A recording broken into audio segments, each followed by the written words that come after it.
एक राजा था जो अपनी प्रजा का बहुत ख्याल रखता था।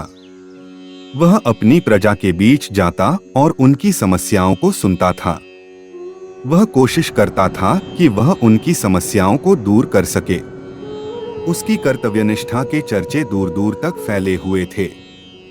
एक बार राजा अपने राज्य में भ्रमण करने के लिए निकले हुए थे। तब उनके कुर्ते का एक बटन टूट गया। यह देख राजा ने अपने मंत्री तो तुरंत बुलाया और उसे आदेश दिया कि वो गांव से एक अच्छे दर्जी को बुला लाएं जो उनके कुर्ते का बटन लगा दे। यह सुन मंत्री ने गांव में दर्जी की खोज शुरू कर दी। संयोग से उन्हें एक दर्जी भी मिल गया। गांव में उसकी एक छोटी सी दुकान थी। उस दर्जी को जल्दी ही राजा के पास लाया गया। उस दर्जी से राजा ने कहा कि क्या वो उसके कुर्ते के बटन सिल सकता है।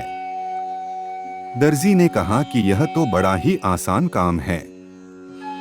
दर्जी ने अपने थैले से धागा निकाला और कुर्ते का बटन लगा दिया। राजा बेहद खुश हुआ और उससे पूछा कि वो उन्हें कितने पैसे दे। इस पर दर्जी ने कहा कि इतने से काम के लिए वो पैसे नहीं ले सकता है। इस पर राजा ने कहा कि वो इसकी कीमत जरूर देंगे। दर्जी ने सोचा कि उसने तो बस धागा ही लगाया है, तो उसके 2 रुपए मांग लेता हूँ। फिर दर्जी ने सोचा कि कहीं राजा यह न सोचे कि इतने से काम के 2 रुपए तो गांव वालों से कितना पैसा लेता होगा। यह सब सोच समझकर दर्जी ने कहा कि वो इतनी इच्छा से जो भी देंगे वो ले लेगा। यह सुन राजा ने अपनी हैसियत के मुताबिक उसे 2 गांव देने का फैसला किया।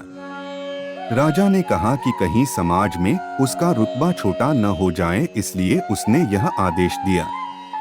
दर्जी ने मन में सोचा कि कहाँ तो वो 2 रुपए मांग रहा था और कहाँ वो 2 गांव का मालिक बन गया।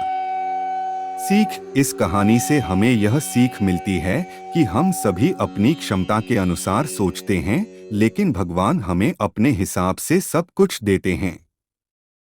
हम छोटा मांगते हैं और कई बार भगवान हमें उनके देने की क्षमता के आधार पर कुछ अच्छा और बड़ा दे देते हैं। इसलिए गीता में श्री कृष्ण ने भी कहा कि कर्म करो, फल की इच्छा मत करो, और यही इस कहानी का सार भी है।